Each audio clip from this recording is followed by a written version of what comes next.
El Clon, donde todo es una oferta, te espera en sus 21 sucursales en Montevideo, Canelones, Maldonado, Rocha y Rivera. Ahora nos encontrás en Facebook, El Clon Supermercados y WhatsApp 097089958 para tus consultas. El Clon, donde todo es una oferta. Continuamos en la mañana de Tirando Paredes, 40 minutos pasan de la hora 8, lo habíamos anunciado, anticipado hace un ratito, con nosotros está el ingeniero Alejandro Ruibal, para charlar de todo un poco, para charlar de Peñarol, de esta realidad política, es cierto, pero también para charlar cosas que tienen que ver de repente con la vida, con el país y para hacer un poco de radio. ¿Cómo andás, Alejandro? Gracias por estar, es un gusto tenerte acá en los estudios, bienvenido. No, muchas gracias por la invitación, la verdad que valoro mucho este momento para conversar distendido. Me parece muy bien. Bueno, acá es ex El Espectador. Nosotros ponemos Casa Zorrilla porque acá nació Zorrilla de San Martín. Es un dato histórico que para nosotros tiene su relevancia. De hecho, entras y en la recepción hay una plaqueta haciendo referencia justamente al hecho. Y bueno, esto se lo comentamos a todos los invitados. Que sepan que no están, más allá que están en un medio de comunicación, en una radio, están en el lugar de nacimiento de Zorrilla de San Martín. Y bueno, eso es cultura y es cultura. Es hacer radio también. Exactamente. Alejandro, arranquemos por el tema de Peñarol. ¿Seguís con la misma postura? ¿No vas a acompañar a ningún sector político? Hace unos días atrás interactuábamos, yo te mandé un mensaje tempranito y siempre tenés la diferencia de contestarlo cuando podés. Y me dijiste, yo te pregunté por un sector puntual y vos me dijiste, mira, Pillo, no solo en ese sector, sino en ningún sector político yo voy a estar en las elecciones de Peñarol. Eso fue hace unos días atrás. ¿Seguís manteniendo esa postura, esa visión? Sí, sigo en la misma posición. No voy a participar de estas elecciones. Es exactamente la misma posición que te hice unos días. Yo soy de tomar decisiones y no las cambio enseguida, ¿no? Pero además los argumentos siguen siendo válidos. Los mismos. Me decía el profesor Latorre, histórico dirigente de Peñarol. Yo era chiquito, acompañaba a mi viejo, que era dirigente de Liverpool, la asociación, y después los años llevaron a que yo muy tempranito, de jovencito, laburando en Radio Oriental, el profe era integrante del Ejecutivo. Y un día se fue y fui a la casa a hacer una nota.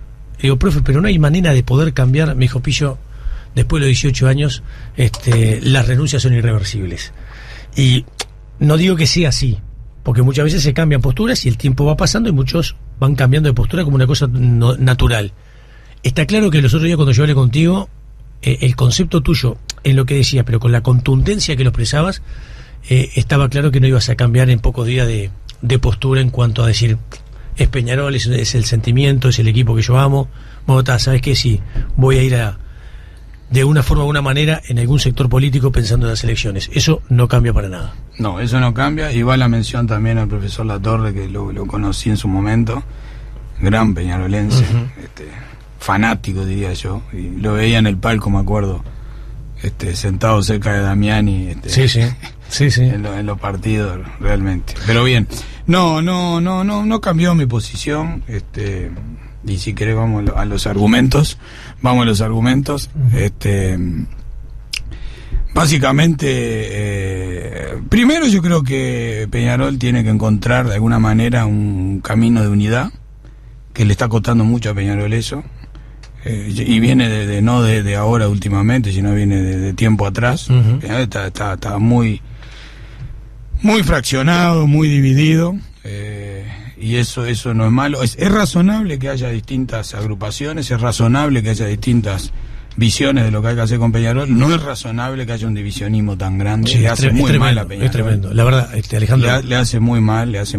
Hay enfrentamientos personales ya que vienen de mucho tiempo, que no viene al caso, porque yo no hablo de temas personales, no conmigo, pero en general. El ambiente no es bueno. Entonces Peñarol tiene que curarse. Desde la cabeza para abajo. Esa es la realidad. Ahora, ¿qué tiene que ver con que entonces yo me vaya en este momento? La realidad es que yo tengo amigos en distintos lugares de Peñarol. En distintos sectores políticos. En distintos sectores. Y realmente me pareció que yo no estoy para el carguito en Peñarol. Yo estoy para dar una mano en lo que sea. O eventualmente en las áreas que yo puedo, dado mi profesión o donde me desarrollo empresarialmente, aportarle más. También en el área del propio conocimiento del club, que ahora tengo mayor conocimiento por haber estado 2 años en la directiva. Y bueno, veremos después cómo termina el acto eleccionario y al día después yo voy a estar para sumar, para darle una mano al que sea que quiera trabajar por la unidad de Peñarol. Claro. Alejandro, ¿te hartó el tema? ¿Te cansó? Yo sé lo que veo, la verdad, sinceramente, políticamente hablando, saquemos el tema deportivo, por el momento. Políticamente hablando, Peñarol está prendido fuego. Pero por todo eso que vos decías, por todas las diferencias y las discrepancias internas que tienen, y por todas las situaciones que terminan, porque además es una condición del uruguayo que yo creo que no es buena, cada situación puntual que se da producto del desarrollo de una actividad lo llevamos inmediatamente al plano personal. Y me parece que esto tampoco es la excepción. Y hay cosas que se fueron dando de diferencias en la interna de Peñarol que después se termina llevando al plano personal. Bien. Yo no sé si la palabra es me hartó, pero obviamente desgasta, y tiene a mucha gente desgastada, y propios dirigentes que los tiene desgastados. Pero en la realidad, a mí no me gusta renunciar a nada, no lo tomo como un renunciamiento, esto lo estoy tomando como un paso al costado. Y bueno, es una decisión personal. Eso significa que si, por lo que decía, mañana, no importa quién gane, el que gane, te llama y te dice, mira Alejandro, me gustaría que pudieras colaborar desde este punto de vista, de esta forma, de esta manera en el club, ¿vos lo podrías hacer? Sí, totalmente. De hecho voy a seguir vinculado a Peñarol y no descarto seguir para más adelante volver a la dirigencia, o por lo menos intentar volver a la dirigencia y algún día eventualmente pelear por la presidencia del club. No soy un ansioso en esto, al contrario. Pero ahora, primero Peñarol, tengo que tratar tiene Peñarol que curarse algunas heridas. Ahora también convengamos esto, tampoco Disneylandia, ¿qué quiere decir?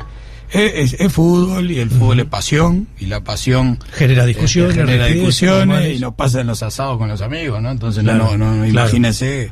El tema es cuando se pierde el sentido de la unidad por sobre todo, en cualquier organización, en un club o en club de lo que sea, hasta en una familia grande, si se pierde el sentido de la unidad y marchaste. El Peñarol perdió el sentido de la unidad y por eso le está yendo mal, entre otras cosas. Pero el sentido de la unidad, ¿qué quiere decir el sentido de la unidad? Vos podés tener ideas distintas, podés tener una visión distinta del club y presentarte a las elecciones y perder. Pero al día siguiente hay que tratar de buscar armar un equipo, porque si te presentás a un club, que es una cosa honoraria, que es el club de tus amores, tu pasión, vos no podés pretender que le vaya mal a tu club. Claro. Vos tenés que tratar de buscar un punto de equilibrio en el que poder participar. Y si no, te tenés que ir para tu casa, porque si vas a estar en una directiva para que le vaya mal, andate para tu casa. Ahí tenés un tema, porque al otro día de la elección vos tenés un presidente, en el ejemplo último, Barrera, presidente de Peñarol, y tenía una serie de consejeros sentados en los cuales sabía que había 3 o 4 que iban a ser muy factiblemente candidatos a la presidencia a la siguiente elección, en la cual Barrera no compite por una decisión propia. Entonces, en lugar de tener un grupo y un colectivo que piense justamente en eso, en sentido colectivo, tenés eventuales rivales que están esperando y pensando cómo hacer para quedarse con el sillón que en aquel momento Barrera, el otro día de la presidencia, por voto y por una serie de situaciones internas que tiene que ver con la forma de elecciones de Peñarol, lo habían designado. Entonces, no es tarea sencilla. ¿Cómo haces? No, sencillo, no, como en muchas cosas no hay nada en la vida. Y el que quiera cosas sencillas, que se busque otro tipo de cosas. Es compleja, Jorge la tuvo complicada, los egos juegan mucho. Peñarol, a ver, para hablarlo en una manera, Peñarol es una mina linda, loca, complicada, que quieren salir mucho con ella. Claro. Pero es loca, hay que saberla bancar. Hay que saberla llevar. Es una mina que es complicada. Entonces, pero tiene muchos pretendientes en el barrio. Y algunos no tienen ni idea de lo loca que es la mina. Claro, ese es el problema. Claro. Pero, a ver, básicamente hay que buscar liderazgo que puedan atenuar un poco esas cosas. Y yo creo que a veces en la vida las cosas tienen que pasar y pasan por algo. Es decir, Peñarol se tiene que comer a veces, en este caso capaz que un tropezón, la directiva, me incluyo, un revolcón, para poder mirar las cosas de otro ángulo. Y sin dramatizar, pero hay que mirarla de otro ángulo y realmente hacer una autocrítica profunda. Yo la hice y la estoy haciendo. Una de las razones de que doy un paso al costado es esa. ¿Y qué autocrítica hiciste? Bueno, yo participé los 2 primeros años en la directiva. Este año no participé, no con eso me lavo la mano de nada. Pero yo creo, a ver, cuando es autocrítica es personal, obviamente, Yo me tenía que haber puesto más firme en determinadas cosas de rumbo, que en su momento las planteé, pero capaz que no con la firmeza o decir esto se hace o me voy, cosas así. Claro. Y ahora está con el diario del lunes facilísimo hablar, pero bueno, básicamente es eso. Después nos faltó sentimiento de sobre todo yo diría de la mitad del periodo en adelante, faltó, o en el último tercio vamos a decir, faltó sentimiento de unidad, y eso es muy importante. Claro, igual convengamos algo, porque dijiste al pasar, yo creo que es bueno decirlo, el último año vos no participaste como consejero. No participé, pero no importa, porque yo he participado cerca siempre del presidente Barrera, de Evaristo, del Lito Alfi también, en cuanto a consultas para toma de decisiones, y en algunos temas puntuales con Carlos Yergener también, a ver, he participado con muchos de ellos en como consulta y dando opiniones. Obviamente no estaba en la gestión del club, pero bueno, eso ya se sabe que es así. Bien. Alejandro, hoy hay distintos candidatos que se van progresivamente presentando. El último este fin de semana tiene que ver con Juan Pedro. Uno de los primeros, se sabía por lo menos de antemano, iba a ser Nacho Ruglio, el otro es Evaristo. Hay una serie de nombres nuevos que surgen como eventual. La verdad perdí la cuenta. ¿Cuántos candidatos hay? Sí, a ver, vamos a repasar al día de hoy. Yo le pido a mis compañeros. A ver, vamos uno. Evaristo es uno, que hizo el acuerdo con Espacio Siglo XXI con la 2809. Después tenemos Nacho. El tema Nacho Ruglio, Consentimiento 1891. Juan Pedro Damiani. Juan Pedro, que ahora el fin de semana oficializó su candidatura con Gastón Tialdi. Ahí tenemos 3. Después tenemos a Mario Colla, que estuvo con nosotros ayer con el Chumbo da Silva. Ahí está. Alejandro González. Sí, Alejandro González hizo un acuerdo, el sector de Alejandro González, con Triunfo Aurinegro, el de Julio Trochansky, e hizo un acuerdo también con el ex movimiento Balsán. Carlos Balsán. Ahí está, que tenía al recordado Domínguez a la cabeza, hicieron un acuerdo, con lo cual hay que ver ahí cómo termina ese acuerdo, repercutiendo si hay un acuerdo con las, digamos, fórmulas históricas de Peñarol o van por su propia cuenta. Y después Marco Sacle de Peñarolense. El doctor Marco Sacle de Peñarolense, que hasta ahora ha marcado una postura justamente de, en principio, ir como candidato a la presidencia, si no es que surge un acuerdo de estas horas. Y el que originariamente había venido a visitarnos había sido Guillermo Varela, que de alguna manera había dado su postura, y hasta el día de hoy, y yo hace 2 días les mandé un mensaje de si había algún tipo de acuerdo, me dijo que hasta el momento no, y en principio aparece como otro de los candidatos. Entonces, o sea, tenés un monte, sí, 6 o 7 por lo menos en principio. Capaz que llegado al 5 de diciembre terminan siendo algunos menos. Sí, te dije que era una mina linda, que había muchos pretendientes. Muchos pretendientes, es así. Es una buena definición. ¿Cambia la elección en sí mismo por la presencia de Juan Pedro, que lo resolvió ahora este fin de semana, por lo menos comunicarlo públicamente? Y a ver, absolutamente. Realmente, vamos a entender, no hay quien pueda desconocer que la trayectoria de Juan y la decisión ahora sí de participar, que le digo la verdad, yo pensé que no se presentaba. Yo con él me encuentro muy seguido. Claro. Pensé que hace una semana ya vi que se presentaba, pero la verdad que hace unos meses yo realmente, cuando él inclusive me dio manija para que me presentara, yo vi que no se iba a presentar. Él realmente estaba por fuera, pero realmente está muy preocupado con el club, me lo manifestó. Yo creo que cambia, no es un hecho menor la candidatura de Juan Pedro, nadie lo puede desconocer. Alejandro, ¿por qué no vas con Juan Pedro? Acá, a ver, para empezar, soy amigo de Juan Pedro, ¿no? De hecho, me arrimé al club me lo presentó Jorge Barrera, pero hace unos cuantos años, pero la verdad que me hice muy amigo de Juan Pedro y tenemos una linda relación personal y de familia.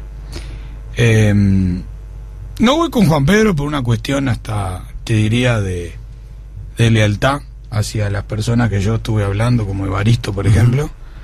Esa debe ser la siguiente pregunta. Es un excelente tipo, un gran peñarolense, y alguien que le ha dado y creo que le va a dar a Peñarol.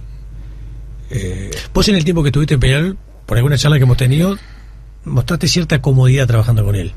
Con Evaristo y con otros colegas, con otros compañeros directivos también, pero con Evaristo sin lugar a duda. Con Evaristo y con el Lito Alfi, otro gran trabajador. Ustedes fueron los tres, fuimos a negociar de Darwin Núñez, en Almería.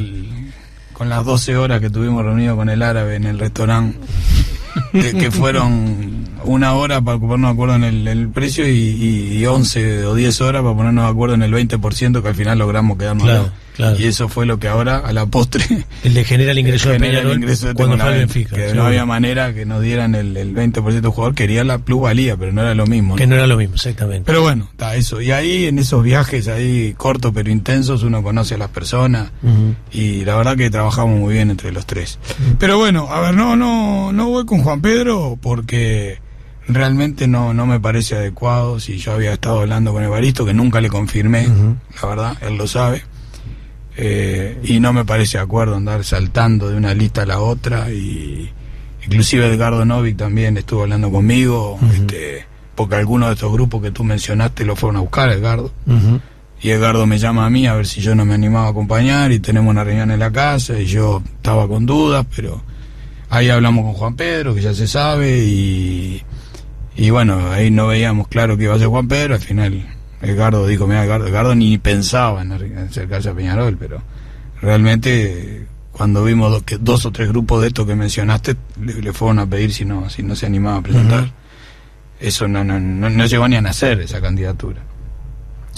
Así que me pareció correcto no participar, porque no me sentiría cómodo participando en la etapa posterior. Ya te dije, bueno, el que me llame, si me presenta una cosa coherente en la que yo me pueda ayudar al club, sin cargo, sin nada, pero ayudando de mi sector, lo voy a hacer. Y lo que sí muy probablemente haga es, a partir de la próxima elección, busque un espacio para trabajar en el club hacia adelante. Bien, cuando pasa esto, esas horas que no tenés en el club, ¿se las devolvés a la familia? Cuando pasa esto, claro, cuando pasa esto, esta decisión tuya de no participar del actual eleccionario Peñarol, no participar de los consejos, esas horas que vos le dedicabas a Peñarol desde el punto de vista de tu presencia física, ¿se las terminás devolviendo a la familia? Peñarol, porque está claro que si vos estás empeñado donde sea, tiene menos horas la familia, ¿no? Con lo que voy a decir ahora, me escucha mi mujer, cuando llega a casa me tira los platos por la cabeza. Pero yo dije que Peñarol era una mina linda, pero es una mina que no acepta amante, Peñarol. No acepta amante. Peñarol te demanda, Peñarol te chupa, y sobre todo el cargo, el número 1, Peñarol. Esa fue una de las razones que yo no me candidateé, porque realmente estoy en una actividad profesional, en este momento un pico de actividad profesional de mi carrera, a nivel empresarial y profesional, que sería un irresponsable. Sí podría acompañar, sí podría, como lo hice, pero es distinto asumir. Ahora, si le devuelvo el tiempo a mi familia, yo creo que en parte sí. Ahora, yo vivo Peñarol con mi familia, somos todos de Peñarol. Somos de ir al estadio con mi señora. Claro, con mis porque hijos. Eso era lo otro que te iba a preguntar, porque por un lado decís, bueno, se le devuelve el tiempo a la familia, pero si vos tenés una familia, en esencia peñarolense, seguramente tu familia te quiere ver en el lugar donde quizás por ahí, en teoría, seas más feliz. O sea, yo te diría que es más, en mi casa nos formamos con la cultura del deporte en general, y yo la sigo fomentando. El deporte del fútbol como deporte de rey, y además como un deporte popular, me gustan los deportes populares, y somos futboleros en casa, así que nos gusta ir al fútbol, a mi señora, a mis hijos, entonces esa parte la comparto. Nos gusta ir al campeón del siglo, es un lugar que nos sentimos, yo me siento muy bien en el campeón del siglo. Así que esa parte. Ahora, yo siempre tengo actividades por fuera de mi trabajo, entonces tengo actividades profesionales, actividades gremiales de Cámara de Construcción, soy presidente del Liceo Francés, yo qué sé, tengo varias actividades por ahí que me sacan tiempo también, pero bueno, es parte de la vida. Uno tiene que hacer cosas en la vida. Está muy bien, está muy bien. ¿Es verdad que en el escritorio donde vos laburás tenés como una especie de recorte de diario, que fue el recorte que vos utilizaste para presentarte en la empresa de la cual hoy dirigís, para tener la posibilidad de trabajar por primera vez? Hiciste un buen trabajo periodístico, se ve. Yo tengo colgado, sí, en la pared de mi escritorio el aviso por el cual puedo pasar el chivo, ya no sé, el gallito Luis, por el cual entré a la empresa. ¿Qué pedía? ¿Jóvenes ingenieros? Pedía jóvenes ingenieros es un aviso muy bien redactado. Jóvenes ingenieros con voluntad de desarrollarse y con Me acuerdo, era muy motivado, estaba muy bien redactado el aviso.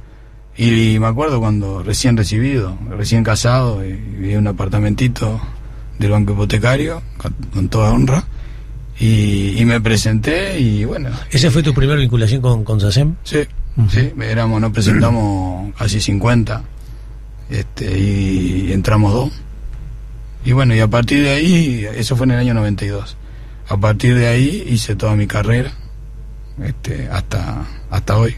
Pasé por todos los escalones de la empresa. Eso lo tenés porque cada tanto está bueno recordarlo y tenerlo los pies sobre la tierra. Lo tengo para 2 cosas. Lo tengo porque uno tiene que olvidarse de cuando llega a ciertas escalones altos en la vida, en las organizaciones.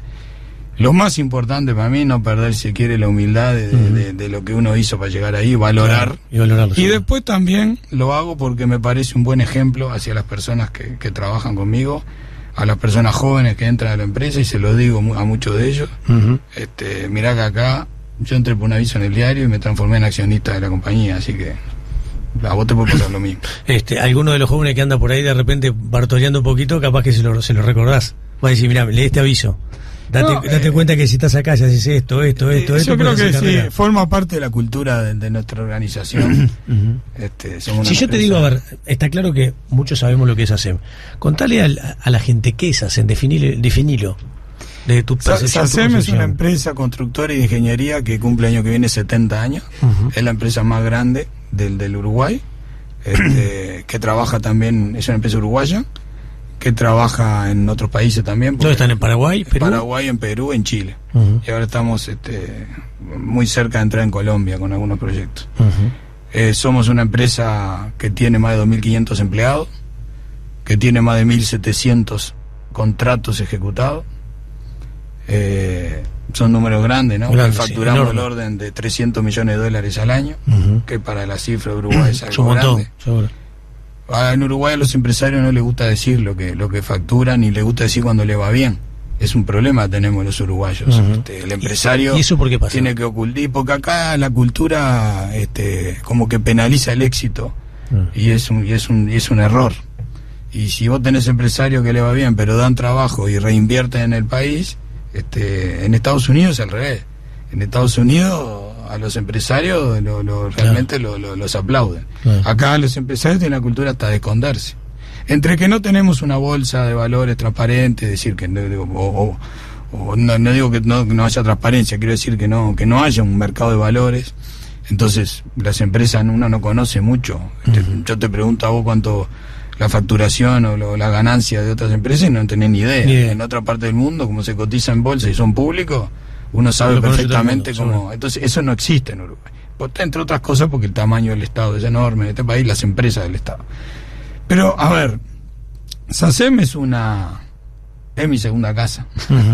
Es una empresa profesional donde se forma gente permanentemente, y en 70 años vaya si habremos formado gente.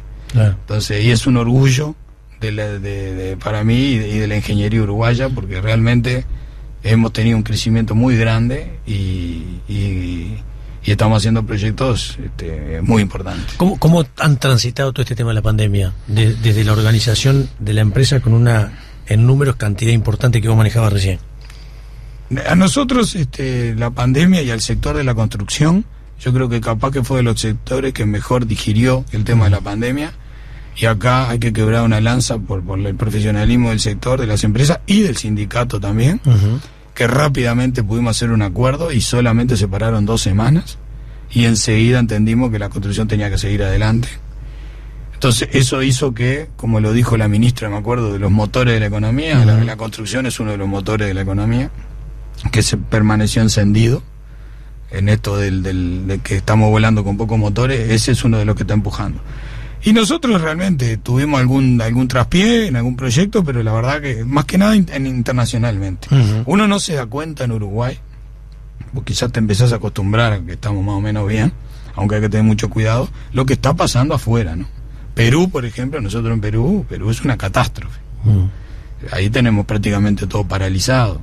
Entonces, prácticamente no se puede, estamos poniendo dinero para mantener los proyectos. Entonces, a ver, acá en Uruguay estamos funcionando y hay proyectos grandes, o sea que dentro de todo estamos llevando adelante un buen año pese a la pandemia. Uh-huh. Bien. ¿Los proyectos pasan por aspectos privados y públicos?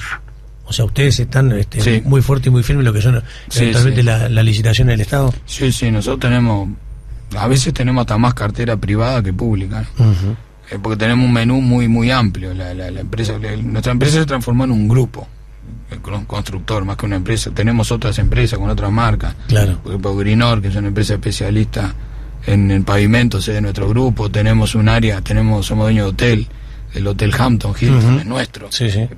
Tenemos algún desarrollo inmobiliario de edificios, tenemos concesiones, entonces hemos diversificado, seguro.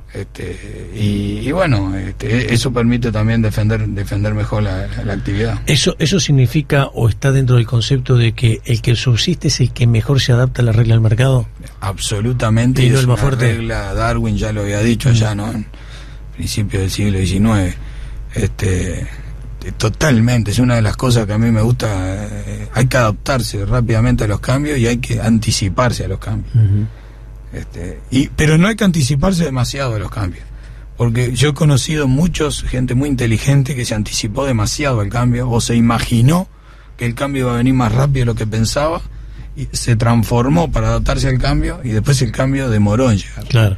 Y la quedó. Entonces el timing, el momento justo, y esto vale para los proyectos personales, ¿no? Uh-huh. Claro. Uno en la vida, si no te vas adaptando y no vas viendo tu entorno cómo va modificando y no vas viendo la nueva moda de las cosas, hay un librito que de Spencer Johnson, que ¿quién se ha robado mi queso? Capaz que Sí, claro. leí, un librito Sí, muy sí. chiquito. Lo leí en la industria farmacéutica. Yo trabajé 15 años en la industria farmacéutica. Ah, bueno. Y tenía un gerente que por momentos nos queríamos, por momentos nos tirábamos los platos. Bueno. Pero sí, ¿quién se ha llevado mi queso? Sí. ¿Quién se robó mi queso? ¿Y quién se robó mi queso? Es una cosa muy sencilla, pero básicamente lo que dice es eso, es que si eran 2 ratoncitos que estaban en un depósito de queso, uno le empezó a faltar el queso y dijo, yo me quedo acá porque acá ya conozco lo que falta, y el otro dijo, no, yo voy a salir a buscar.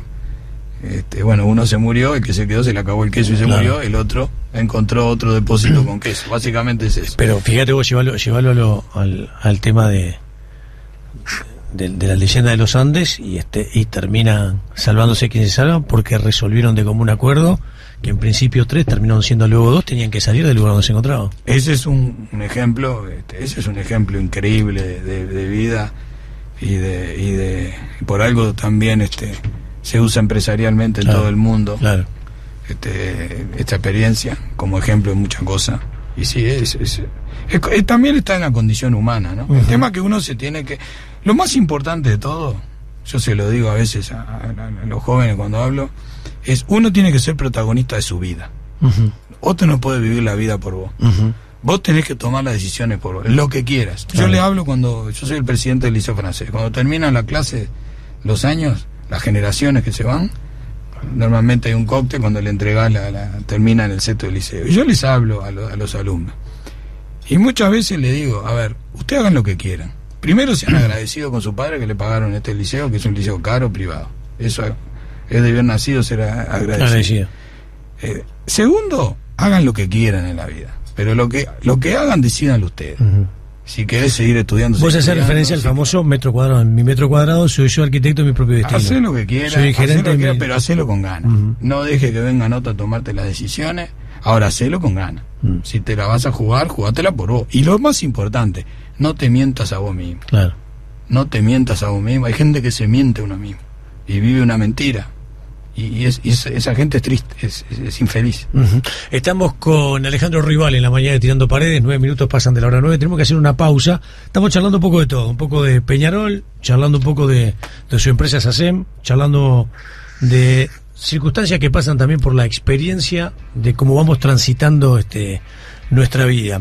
Tenemos que hacer una pausa. Voy a volver al tema Peñarol. Te la dejo planteada la pregunta. A mí sí me llamó la atención, quiero decirlo, porque tengo el mejor concepto de él, no me cambia, pero sí me llamó la atención la decisión que tomó. Yo creo que Gastón Tealdi está haciendo un gran trabajo como vicepresidente de la AUF. Está claro que llegar al ejecutivo de la AUF es toda una consecuencia política. como ser el presidente o ser un integrante de un consejo directivo de cualquier equipo, bueno, en el caso del AU. Y yo sabía, en cuanto a información, que en algún momento distintos sectores de Peñarol habían tenido idas y vueltas, como se tiene, porque esto es un juego político, y habían en principio acordado, che, si Juan Pedro se presenta, ¿podemos buscar un candidato que por lo menos pueda unir o alinear a todo lo que podría llegar a ser una eventualmente oposición? Y en ese momento, en alguna reunión que se hizo, surgió el nombre de Gastón Tealdi. Gastón Tealdi finalmente resuelve no hacerlo. Y termina siendo hoy, ante un llamado de Juan Pedro, el candidato de Juan Pedro a las elecciones de Peñarol. Pero con una particularidad, porque en el ida y vuelta, también el que lo había llamado en su momento, fue, aparte por una situación que tiene que ver justamente con su sector político, había sido el propio Evaristo. Entonces, la idea de Gastón originaria era ser un candidato para dos corrientes políticas, la de Evaristo como candidato a la presidencia y la de Juan Pedro Damiani. Esto después no se termina confirmando y aparece ahora sí definitivamente acompañando a Juan Pedro en las próximas elecciones de Peñarol. La pregunta es, ¿te llamó la atención lo que hizo Gastón Tealdi en este proceso y en este toma de decisiones? Yo quiero ser muy sincero en el tema, y seguramente cuando lo charlemos al aire se lo voy a decir. A mí me rechinó un poco, me llamó la atención. ¿Te llamó la atención que hoy Gastón Tealdi sea el compañero de fórmula de Juan Pedro Damiani en las elecciones? Acá las cosas como hay que decirlo de frente, ¿no? A mí me sorprendió. ¿Te sorprendió? ¿Está?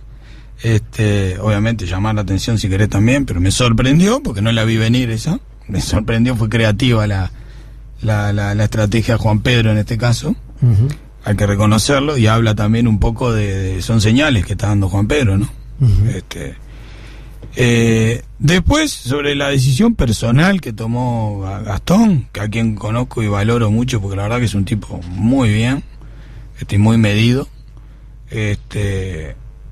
Me cuesta opinar porque me falta información, me parece. Yo no la vi venir esa. Uh-huh. Él sí me había dicho que no iba a ser, hace tiempo, que no iba a ser el 2 de Evaristo. De hecho, él me llamó un día y me dijo, y tampoco que iba a ser candidato que él estaba para ayudar a Peñarol, pero también yo lo vi que como que él, y no tenía ni idea él que Juan Pedro le iba a ofrecer eso, pues yo lo vi que estaba descolocado él. Uh-huh. Como le pasa a muchos peñarolenses hoy en día que están descolocados. Sí, sí. Peñarol hay instalado el se vayan todos, que es muy peligroso, porque ya pasó en otros clubes, ¿no? Acuérdense lo que pasó en el tradicional rival hace un tiempo, uh-huh. Y ha pasado en otros ámbitos, en países, ¿no? Cuando viene el se vayan todos, lo que viene peor todavía. Ahora que hay gente que dice, no, peor no se puede estar, sí, siempre se puede estar peor, tener cuidado. Y después hay gente que no, con esto que estamos hablando, 7 candidatos, yo qué sé, no tiene ni idea quién va a votar. Y bueno, habrá que decantar un poco el voto. Ahora, yo no lo puedo juzgar, mirá, Pillo, personalmente, no me corresponde jugar. Uh-huh. ¿Qué es lo que le pasó por la cabeza? Yo quiero entender, creo interpretar que lo que él vio es que él está colaborando al club, uniendo. Uh-huh. Digo, eso es lo que yo creo. Pero no te puedo decir otra cosa. Que me sorprendió. Claro, yo creo que está haciendo un gran laburo en la asociación, pero estoy convencido de eso, me consta. Sé que es una pieza de apoyo importante para Nacho Alonso. También es cierto que como vos llegás ahí por aspectos políticos, salís de ahí por aspectos políticos. Entonces mañana quien gana no está dentro de la corriente de tus digamos, entre comillas, preferidos políticamente, y quizás terminás saliendo del lugar en el cual te sentías cómodo. También quizás pasa por eso. Y hay que tomar decisiones. Pero a mí me sorprendió que es el... Tenés que preguntárselo directamente. Sí, a él, y se lo voy a preguntar. Estoy dejando pasar unos días. Y con tu frontalidad, sí, que es tu estilo de periodismo, es lo que tenés que hacer. Le mandé un mensaje a Gastón, que se ve que lo atomizaron con los mensajes, y sí. Y el mío fue más o menos el anteúltimo de responder. Entonces estoy esperando unos días, pues él va a responder porque él da la cara, sí, y va a responder, claro. Y va a dar... hecho, ya lo ha hecho. Después si compartís o la gente comparte o no, es otro tema. Es otro tema. Eso doy por descontado que él va a dar su punto de vista. Alejandro, ¿qué hace de deporte? Entreno y juego al fútbol todavía. Tengo 54 años, pero juego al fútbol en la liga de Barriola. Me pregunté fuera del aire, me dice Hernán, ¿cómo lo ves? ¿En qué posición? Y digo, yo lo veo en la mitad de la cancha, raspador. Y bueno, adivinaste. Sí, soy un 5 corredor. A veces me doy un poco el ataque, pero soy un 5 corredor. Jugué muchos años en la liga universitaria, muchísimos años. que es una cosa espectacular, un invento espectacular que tiene este país, la liga universitaria. Y además la cantidad de gente que mueve por la semana. No, es increíble. El fútbol en Uruguay es una cosa increíble. El fútbol en Uruguay es increíble. Jugué, hice mi breve pasaje por la C, jugué en Uruguay Montevideo. Mirá. Y bueno, y fútbol jugué, después hice mucho karate, muchos años. Mirá vos. Hice un poco de boxeo, hice squash también, que sé, me gusta la vida al aire libre, y entreno con un profe 3 veces por semana, con un grupo de amigos, a las 7 de la mañana, y bueno, es parte para mí de la salud mental también, físico, mental, y es lo que me gusta hacer. Necesito gastar energía. Está muy bien. Yo la canalizo con el pádel. Hice liga universitaria en una época, hace unos cuantos años atrás. Era una época, yo creo que ahora igual es distinta. Era una época difícil, porque vos veías que llegaban los fines de semana. No sé si era un poco la sensación que nos pasaba a muchos uruguayos. Siempre, si no había un lío con un compañero, con un amigo. Entonces un día dije, no, ¿sabes qué? Ya está, basta. Dije, voy a hacer algo más sencillo. Me dediqué, volví al pádel, que yo lo practicaba muy jovencito, cosa que hago ahora prácticamente 3 veces por semana. También, ¿viste cuando te metes en un lugar? Hay que encontrar su lugar, sea lo que sea. Exactamente. Hoy la gente, la actividad física, ustedes la ven en los canteros de Montevideo. Sí, también. Yo me vengo enviando a Solimar tempranito todas las mañanas, a las 7 estoy en la radio. Yo vengo todo por la Rambla, porque para mí no existe otro lugar que no sea la Rambla, esa Rambla maravillosa que tenemos. Y la agarro allá en la Rambla Costanera. Entonces veo permanentemente agua en los 30 y pico de kilómetros que hago. Y la gente y aparte ya sabes, la hora, las mismas personas, que ya lo tienen como algo fijo. Y de noche se ha instalado la cultura del entrenamiento, de entrenamiento individual o grupal, que prolifera al aire libre, una cosa muy buena, ¿no? Entrenar al aire libre es algo, con la naturaleza es algo muy bueno, mentalmente bueno. Yo lo hago de mañana, pero hay mucha gente que lo hace a última hora. Yo se lo recomiendo a todo el mundo, lo que sea, cualquier tipo de ejercicio, con un profe mejor. Los profes están para eso, claro, ¿no? Eso de bajar por YouTube o bajar alguna aplicación, todo bien, pero si hay un profe mejor. A veces si uno no puede pagar, puede hacer un grupo grande, y de hecho los hay, así que eso es espectacular.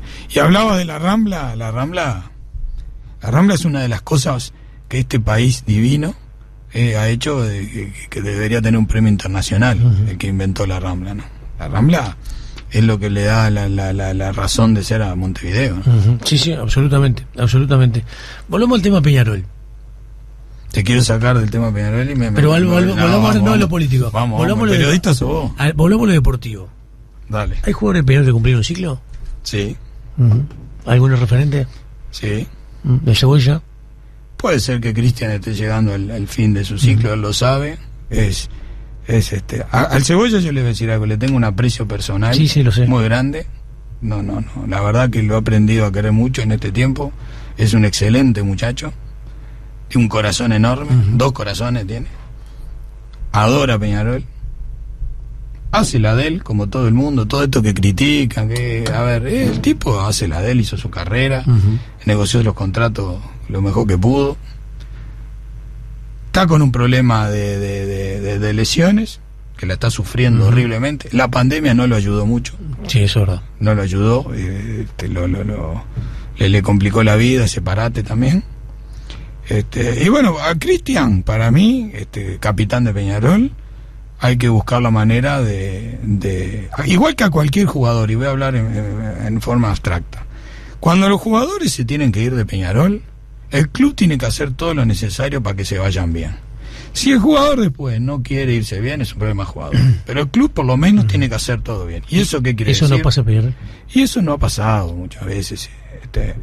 Peñarol, un gran problema de Peñarol es el manejo de las informaciones, ¿no?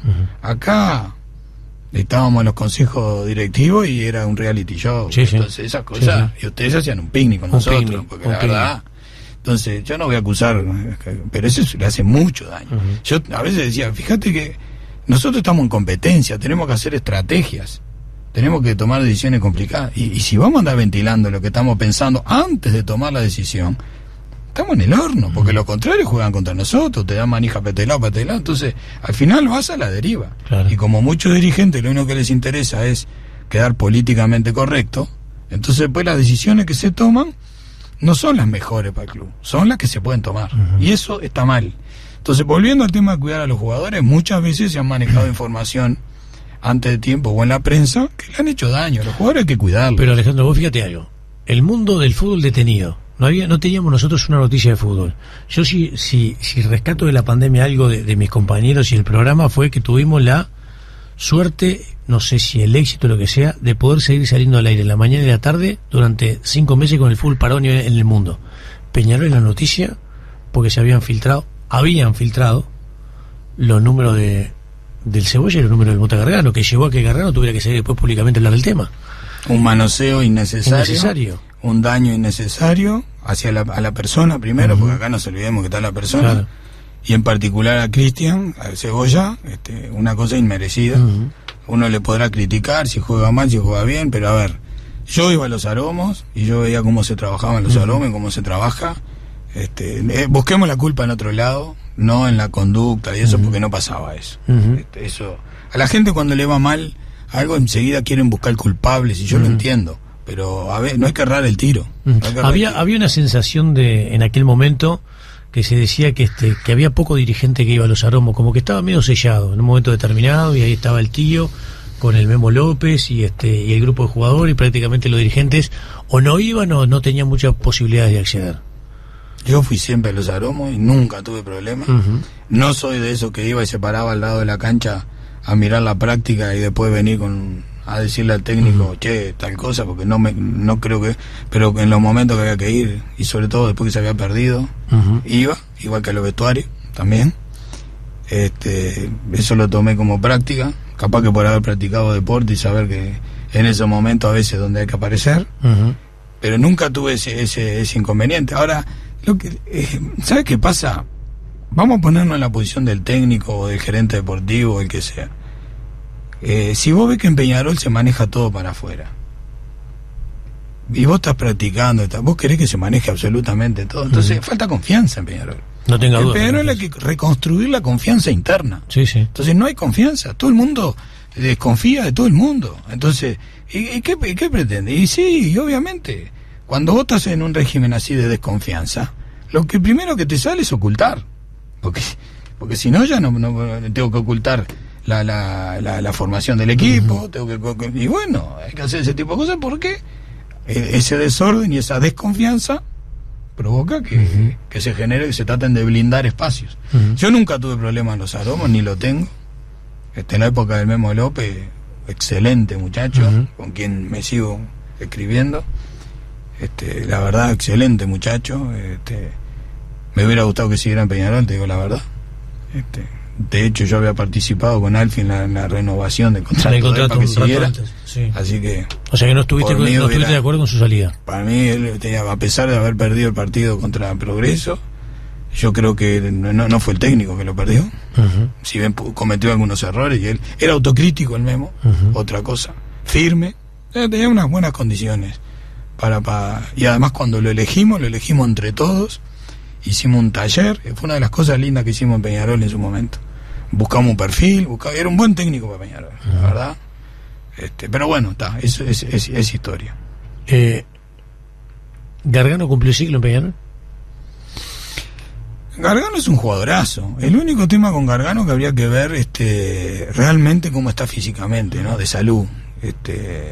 No sé si está habría que analizarlo. Creo que él está arrastrando un problemita ahí. Sí. Que le pincha un nervio, creo que está claro que el Cebolla y Gargano en condiciones normales desde el punto de vista físico son insustituibles. El tema es la realidad que está viviendo hoy. Fíjate que el Cebolla logra hacer prácticamente 2 partidos de corrido, 90 minutos, y el equipo cambia ya su forma, su fisonomía, pero también es cierto que hace 2 y ya tuvo que salir por una contractura los otros días.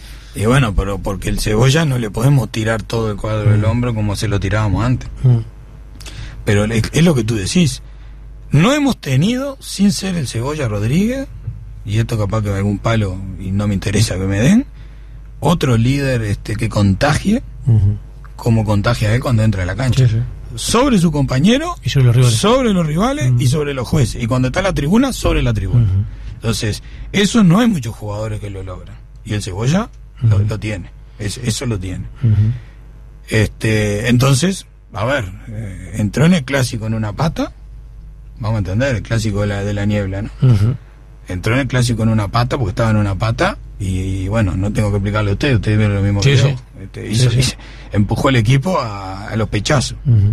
Entonces, a ver, volviendo al tema de los jugadores, claro que hay la terminación de los ciclos de los jugadores y el fin de la carrera de los jugadores es complicada y es un duelo para los jugadores. Sí. Y si el club no ayuda a manejarlo bien, termina en conflicto. Termina el conflicto, Entonces, exactamente. no hay una receta, pero yo te la receta en la vida, porque en la empresa me pasa lo mismo. Yo tengo gente que se tiene que jubilar ahora, y gente que tiene 35 años en la empresa de repente, y no es fácil, porque la gente siempre piensa que puede dar un poquito más, Claro.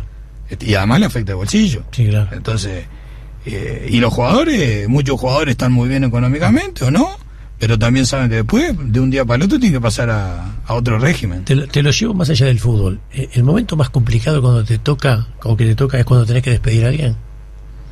Es el momento más duro de todos. Bueno, duro en la vida hay cosas, ¿no? Pero te hablo de las actividades que uno hace. Dejar sin trabajo a alguien debe ser de las cosas más tristes que le pasa a alguien.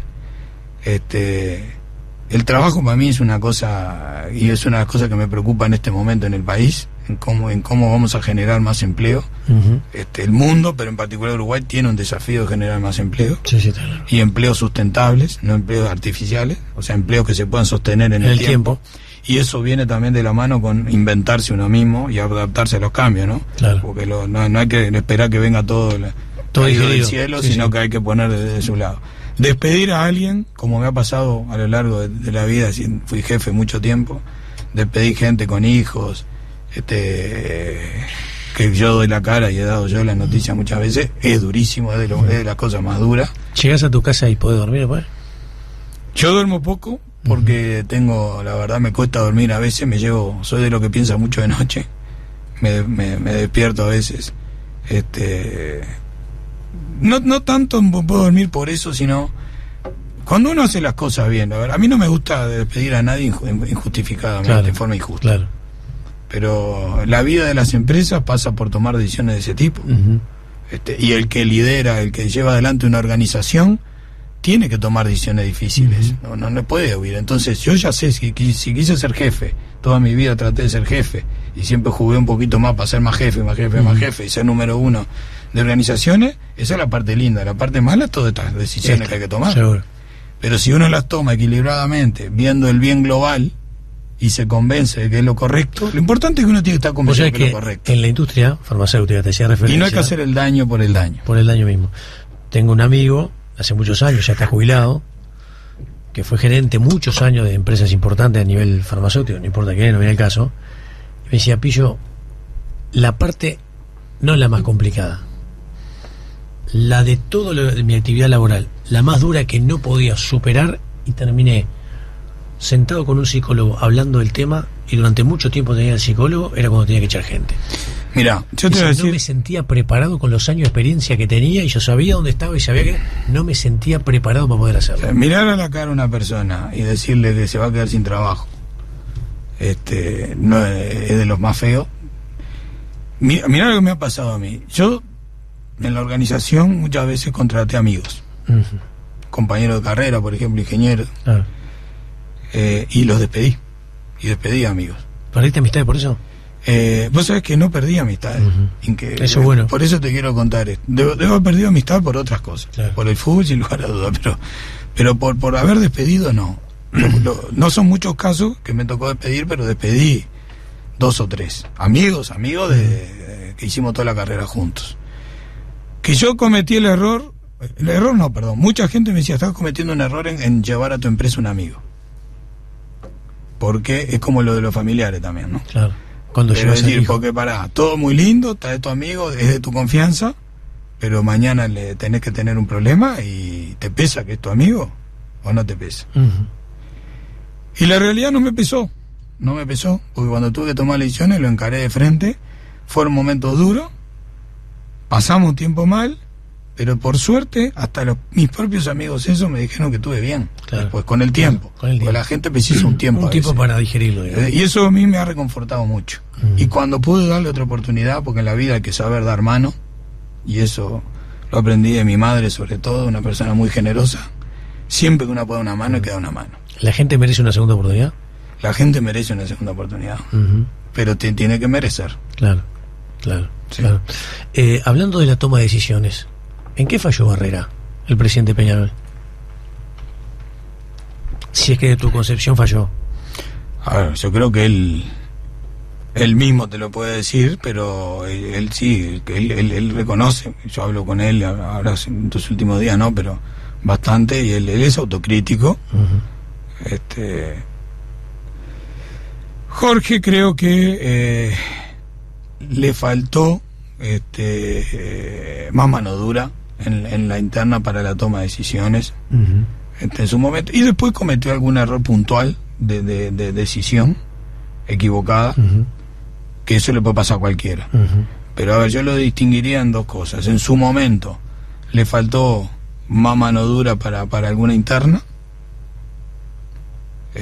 y al final tuvo algún error que le pudo haber pasado a cualquiera. ¿Lo condiciona el sistema político electoral que tiene Peñarol? Y lo condicionó. Él ganó la elección con 4. Con la mayor de las minorías. La mayor de la minoría, con la era post Juan Pedro Damiani, que había que subirse a ese caballo. Sí, claro. Entonces, eso lo condicionó y le puso todo, porque hay algo que hay que decir de Jorge Barrera, que dejó el cuero en la cancha, en la estaca lo dejó hasta personalmente. Se dedicó a Peñarol, lo ha sufrido, lo sufre, me consta. Ha pasado mal. Lo sé. Entonces, yo cuando lo que me duele a mí que hablan de él, Alejandro, mira, voy a ser bien claro. Que se laven la boca antes de hablar del presidente Peñarol. ¿Sabe lo que a mí me da un profundo rechazo? Yo entiendo el tema de la pandemia y la distancia física sostenida. El profundo rechazo es cuando los partidos de fútbol, Tenfield, que de vez en cuando muestra algo en la tribuna, lo muestra él absolutamente solo en la tribuna. Solo. Y no hay un consejero ni siquiera a 3 metros de este actual Consejo Directivo de Peñarol. Lo dije en su momento, lo digo ahora.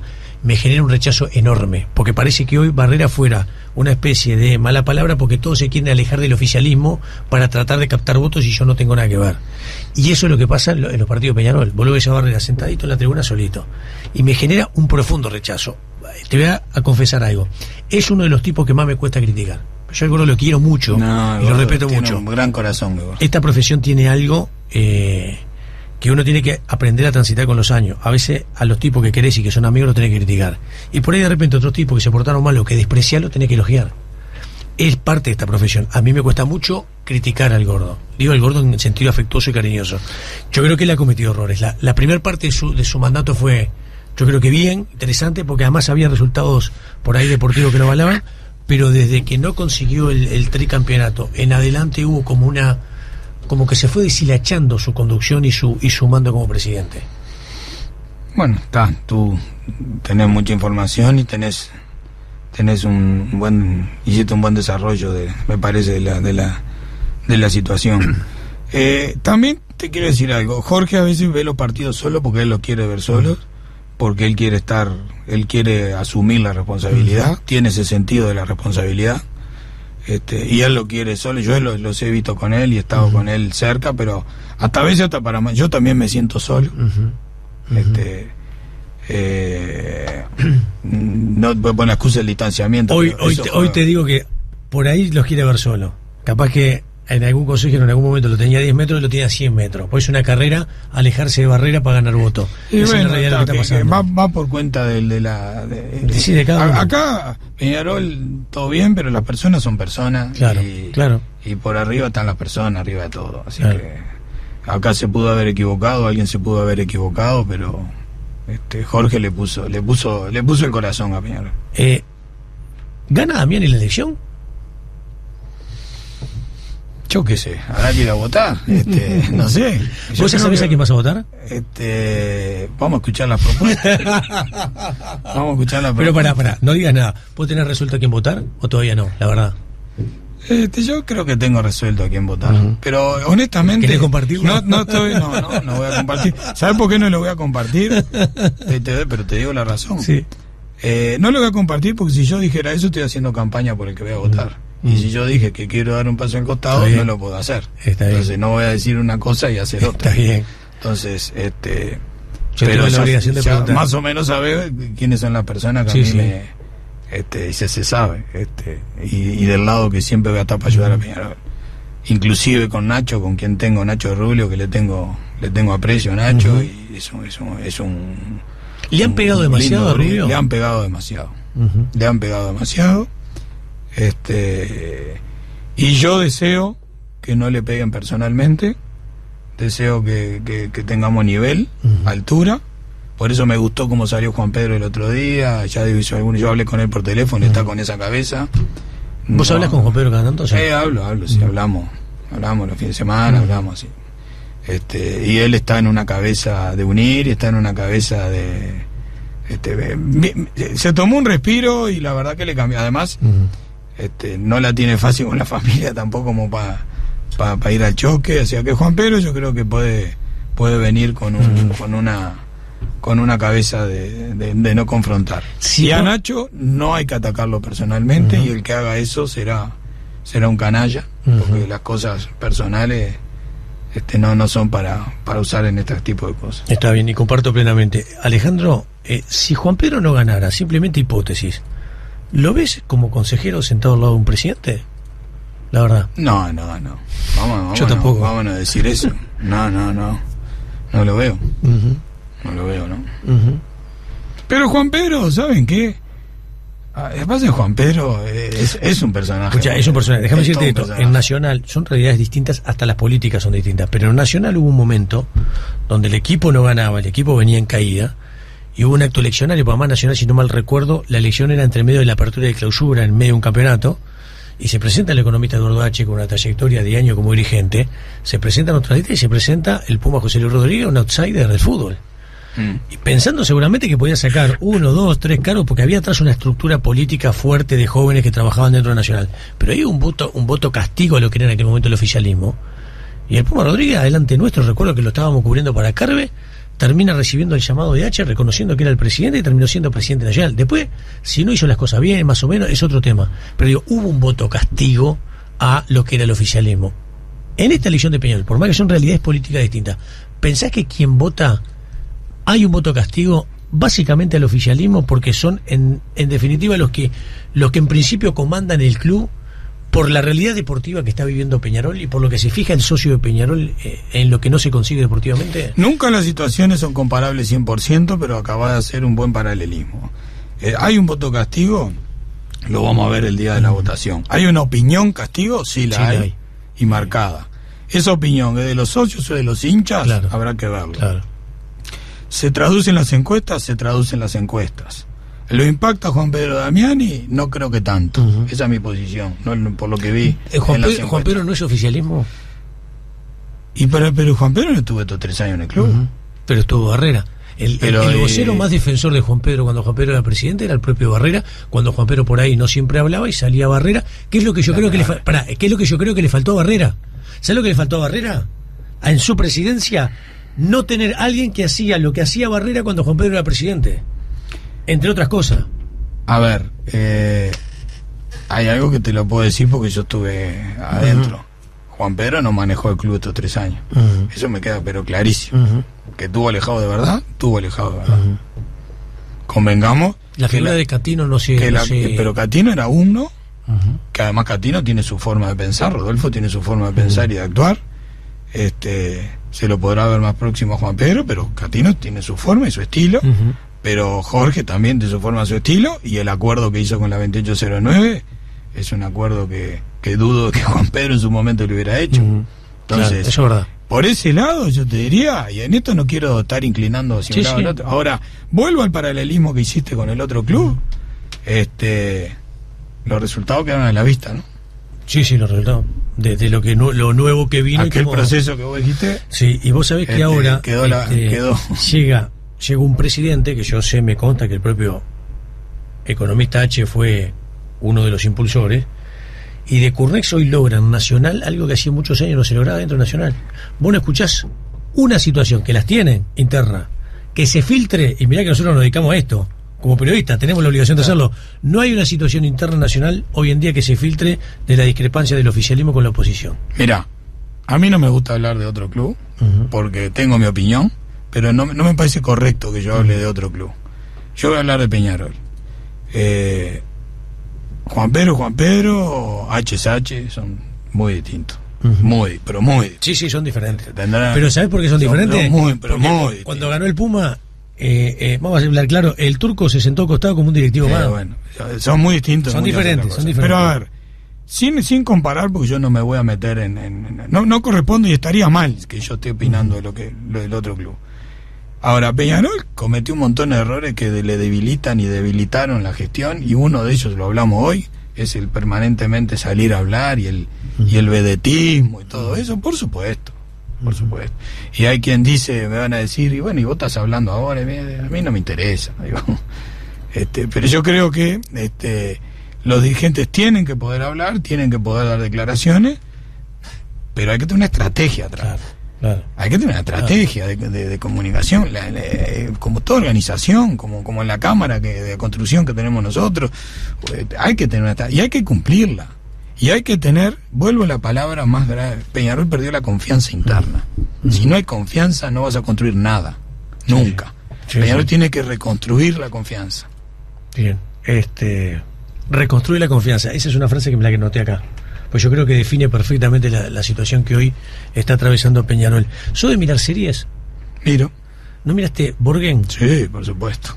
Voy por la segunda Se temporada. la toda la recomendé noche. a la intendente, a Carolina Cose, Y es y me extraordinaria. dijo, tenías razón que lo tenía que mirar. Es extraordinaria. Porque además habla todo el sistema político, le decimos a la gente que por ahí no lo sabe, todo el sistema político, cómo funciona, cómo Del opera. 2015, ¿no? Claro, ahí está. Esa... Sí, en Dinamarca. Y después de cómo se hacen los manejos también periodísticos en función de todas las situaciones políticas que se van dando. Para mí es extraordinaria. Yo llego a casa todas las noches y hay 2-3 capítulos que me miro en Yo ya la madrugada. miré toda, no te voy a contar cómo termina. Yo voy por la segunda Es una temporada. especie de House of Cards. Claro. La primera fue una inglesa, House of Cards. Claro. Esta se inspira en House of Cards y después viene la americana, que no tiene nada que ver para mí. Esto es mucho más realista. Es el verdadero juego de la política. La participación de la prensa en la política Es tremenda. es impresionante. Y ahí se ve el cuarto poder de verdad, ¿no? Claro. El cuarto poder en su magnitud total y la incidencia del cuarto poder en las definiciones, políticas. que yo estoy seguro que es así en el mundo desarrollado. Alejandro, ¿qué pensás del periodismo en este país? Si tenés algún concepto formado. Acá hay una cosa muy buena que tenemos. Primero, nosotros tenemos una cosa muy buena que podemos estar hablando así de cualquier tema con periodistas, y lo hablo con muchos. Hay periodistas, hay un periodismo profesional en Uruguay. Eso es una. Y otra cosa, hay periodismo, y hay periodismo, ¿no? Pero hay un periodismo importante que se preocupa por las cosas, que hace periodismo constructivo. Y el periodismo constructivo no quiere decir andar alcahueteando y andar diciendo todo que sí, al contrario. El periodismo constructivo es aquel que critica, pero con fundamento, con fondo y desafía, ¿no? Entonces, a mí me gusta mucho el periodismo. A mí me gusta, tengo amigos periodistas, soy de escuchar radio, soy de leer, me levanto temprano. Un día en una de las tantas notas que leo hicimos todo. me dijiste que te gustaba mucho el tema de la radio y la comunicación. Me gusta. No sé, capaz que un día me saco la gana y tengo algún programa, pero... Y si tuvieras un programa, ¿lo titularías cómo? ¿De qué hablarías? Un programa completo que tenga fútbol, música y política, que son los 3 temas para mí que mueven en este país, para mí sería una pegada. Pero tiene que tener música. Tiene que tener música que enganche. ¿Qué música que escuchás? tener ese mix. Vas en el auto, ¿qué música escuchás? Soy muy variado, depende del estado de ánimo. Ajá. Me gusta Amy Winehouse, Ajá. Barry White, pero igual te escucho un reggaetón también, Claro, a veces. claro. Nosotros acá somos mucho de Laberizo. Laberizo también. Me gusta también el rock argentino más viejo. Sí, en eso estamos. Anoche me puse, de noche a veces para dormir me pongo estoy escuchando a Bach Mirá. para bajar un poco y apagar un poco la tele antes de dormir. Así que soy bastante amplio en eso, y en mi casa le gusta mucho la música. Mi hijo toca la guitarra, mi señora canta bien. Mirá. Entonces, Y hemos se hacen reuniones familiares y cada uno. Sí, karaoke mirá. con amigos toda la vida. Está bien, está Yo bueno. no puedo cantar ni nada, ¿no? Obviamente, digo, está claro con esta... En el canto soy como el 5 raspador. No, sí, digo, peor todavía me parece. Me quedé pensando, esto te decía de Borgen, si lo había visto, Porque hay toda una estrategia. Bridget Niborn. Sí, no, es tremendo. Hay toda una estrategia de cómo decir, cuándo decir, qué decir. En esto que vos hablabas decías, a veces los consejeros de Peñarol, no sé si por venetismo o qué, hablan. Debiera haber en la interna, no digo un vocero oficial, pero canalizar eso a través de una persona. Mira, eso se intentó hacer muchas veces en Peñarol, no se pudo. Pero, a ver, primero, Peñarol no puede sesionar con directivas de 11 directivos, más 3 delegados, más 3 gerentes. No, eso es una asamblea. Una asamblea. El club tiene que tener un cambio y hay que pasar un comité ejecutivo de entre 3 o 5 personas a lo sumo, que se reúna toda la semana. Luego, por estatuto, hay que hacer la reunión directiva, por supuesto, y ahí se tratarán los temas. Pero el comité ejecutivo tiene que ser comité ejecutivo y tiene que funcionar con un grupo más reducido, donde ahí se fijarán estrategias. Y luego, el manejo de la comunicación tiene que ser profesional y tiene que haber alguien que lo asesore, de verdad, y se vea. Pero y se hagan conferencias de prensa y se defina quién va a hablar y qué se va a decir. Hay que poner orden. Pero volvemos al principio. Si no reconstruimos la confianza, ¿de qué estamos hablando? Sí. Porque si decimos hacer todo eso, pero resulta que después... Que la desconfianza de lo que campea está frito. Nos cortamos la pata de la silla, es está imposible. Frito. Está frito. Un par de preguntas finales agradeciéndote este rato. Hablaba recién del programa, ¿no? Entonces dijiste música, que te pregunté recién, dijiste fútbol y dijiste política. ¿Cómo ves al político uruguayo? No me voy a poner alcahuete de todo el mundo acá, pero yo creo que tenemos un problema con la clase política, que es, faltan políticos profesionales. Hay algunos, faltan más. Me parece que en otro momento tuvimos políticos más profesionales. Tengo esa percepción, ojo. Y me preocupa. Entonces algunos me han dicho, bueno, en vez de quejarte, ¿por qué no te dedicas vos a la política? Es una realidad. ¿Te gustaría dedicarte a la política? Me gustaría. Es un tema que ¿Lo tenés pendiente? Es un tema que lo tengo pendiente. Pero la verdad me dediqué a la actividad privada y la verdad me dediqué a hacer guita, a mejorar materialmente. Será porque cuando arranqué de abajo y bueno, uno a veces tiene esa ambición, soy ambicioso, pero también también me preocupan los temas sociales. Realmente estoy muy preocupado con el futuro del país. Creo que puedo, con la formación que tengo, creo que puedo aportar en muchas áreas. Lo trato de hacer a mi manera, mediante los canales que puedo. A mí, cuando se habla en este país, volviendo a la pregunta original de los políticos, que en la campaña electoral hay que bajarle el sueldo a los políticos, ¿te preocupa? Eso me preocupa. Le digo, porque los que hablan eso es demagogia pura. Claro. Eso es ser políticamente correcto. Había un pensador que se llama Alexis de Tocqueville, del siglo XIX, fenómeno, que era el que empezó a hablar, y hoy en día está de moda en Europa, en varios lugares, porque es el que empezó a hablar de lo políticamente correcto. Cuando los dirigentes de lo que sea empiezan a tomar las decisiones viendo lo que pasa en las redes, es decir, qué opina la mayoría, entonces yo decido para ese lado, se perdió el rumbo de la cosa. Porque muchas veces no hay que ser políticamente correcto. Claro. Hay que tomar las decisiones duras, porque después esa es la buena decisión. Eso yo creo que hay que enfrentarse. Creo que es algo que le pasó a Peñarol. Yo creo que eso pasa. Entonces, los políticos, para mí, cuando quieren bajarle el sueldo a los políticos, soy el enemigo número uno. Ahora que no quisieron subirle el sueldo a los presidentes, a los 17 presidentes de las empresas públicas, eso me parece una demagogia barata. Porque no es así. Porque yo le pregunto a cualquier ciudadano de a pie, ¿vos le bajás el sueldo a Cavani, a Suárez, a eso para traerlo a la selección? A los jugadores que querés traer para tu equipo. Mentira. Nadie te cuestiona eso. Ahora, el que te va a manejar una de las empresas más grandes del país, ¿no le querés pagar más o menos como paga el mercado? Yo no digo darle cualquier cosa, ¿no? Claro. Pero pagarle más o menos como le tiene que pagar el mercado para tener un buen jugador en ese puesto. Entonces no seamos hipócritas. Somos hipócritas. Y además esos números no hacen la diferencia en la economía. Entonces vos es como tu casa. Vos gastás a veces porque realmente en algo vale la pena gastar porque te tiene retorno. Claro. Entonces, en la política es igual. Yo creo que tenemos un buen nivel de políticos en general. Hay que seguir en la profesionalización de la política, y un problema que veo que no hay escuela de políticos en Uruguay. No hay escuela, no hay universidad de política. Y si tú viste Borgen, sí, la vi, sí. En Borgen, no solo los políticos, los periodistas estudiaban en la universidad política. Sí, sí. Entonces, para poder conducir un programa de política en la televisión, tenían carreras políticas. Se especializaban en carreras. Y a veces pasaban de un lado al otro, de político a periodista. A periodista, exactamente. En el final, que nos quedan 2 minutos. En un momento me hablaste de tu mamá. ¿Cuánto influyó tu mamá, cuánto influyó tu papá en lo que vos sos hoy a nivel humano, empresarial? Contame. Me sorprendiste con esta pregunta. Mi padre y mi madre influyeron muchísimo. Mi padre era ingeniero, falleció joven, yo tenía 20 años. Sí. Soy el mayor de 3 hermanos, tengo 2 hermanas. Me dieron una muy buena educación, pero bueno, de golpe se nos cambió toda la ecuación familiar. Claro. Mi mamá se puso el cuadro al hombro. Vive mi mamá, está muy mal, pero vive. ¿Tiene cuánto ahora? 87. 86. Pero está muy mal, está fuera de combate.